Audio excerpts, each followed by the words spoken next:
दिल्ली विधानसभा चुनाव में भी झारखंड की महिला सम्मान योजना की तर्ज पर कांग्रेस ने कमिटमेंट किया कि 2500 रुपये देंगे, तो ये मॉडल हिट हुआ है झारखंड में बहनों का मैया का बहुत बड़ा योगदान रहा है और हम लोगों ने भी चुनाव अपने पहले कार्यकाल में इतने विपरीत परिस्थिति होने के बाद, कोरोना जैसी परिस्थिति हुई, उसके बाद फिर किस तरह से सरकार को अस्थिर करने का प्रयास हुआ।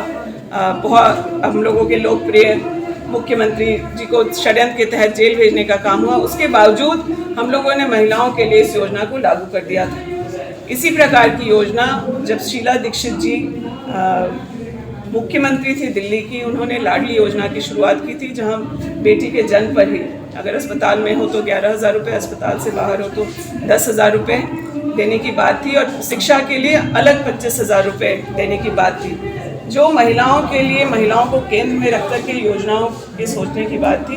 राज्यों में तो आप मुख्यमंत्री शीला दीक्षित जी की बात कर सकते हैं हम लोग। उसके बाद आज जहाँ भी कांग्रेस शासित राज्य हैं, कर्नाटका में 2,000 रुपये दिए जा रहे हैं, हिमाचल में 1,500 रुपये दिया जा रहा है और आज हम यहाँ झारखंड में सरकार में महागठबंधन में जब साथ हैं तो यहाँ भी 2,500 महिलाओं को देने का काम हमने किया है। दिल्ली में 10 साल से आपकी सरकार है, चाहते अगर इसके लिए ये सिर्फ चुनावी जुमला नहीं होता तो ये काम पहले भी किया जा सकता था। पंजाब में आपने ऐसा वादा किया था जिसको 3 साल बीतने पर भी पूर्ण नहीं किया है। और अगर आप भाजपा की बात कर लें तो मध्य प्रदेश में 1250 को बढ़ा के 3,000 करने की बात थी, वो वादा पूर्ण नहीं किया गया। महाराष्ट्र में 1,500 से 2,100 बढ़ाकर देने की बात थी, वो भी नहीं किया गया। और यहाँ झारखंड में आकर के गोगो दीदी की बात करने वाले हिमंता बिश्व शर्मा के, जहाँ के मुख्यमंत्री हैं, उनके राज्य में भी इस तरह से महिलाओं के लिए कोई योजना की कोई तैयारी नहीं।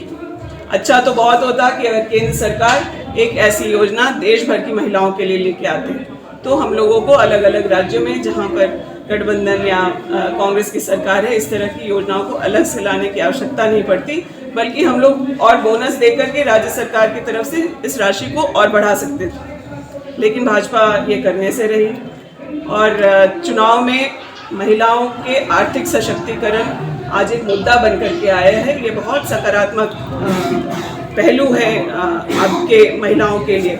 स्वास्थ्य, शिक्षा, सुरक्षा की बात तो होती थी, लेकिन महिलाओं का योगदान राज्य के विकास में, राज्य के आर्थिक सशक्तिकरण में उनका योगदान होगा। यह सिर्फ झारखंड ही नहीं, अब ये पूरे देश में होना चाहिए। उसी क्रम में दिल्ली में भी कांग्रेस ने वादा किया है कि हम प्यारी दीदी योजना के नाम से 2,500 रुपये महिलाओं के, दिल्ली की महिलाओं के खाते में डालेंगे। एक छोटा सवाल दीपिका जी, जेपीएससी को लेकर के क्या इशू क्या है जो चेयरमैन नहीं है, स्टूडेंट? जी बिल्कुल सही बात है, उस पर हम लोग आश्वस्त करते हैं आपको कि राज्य सरकार उसके बारे में गंभीर है। माननीय मुख्यमंत्री जी इस विषय पर गंभीर है और जल्दी कोई ना कोई निर्णय होगा। Thank you.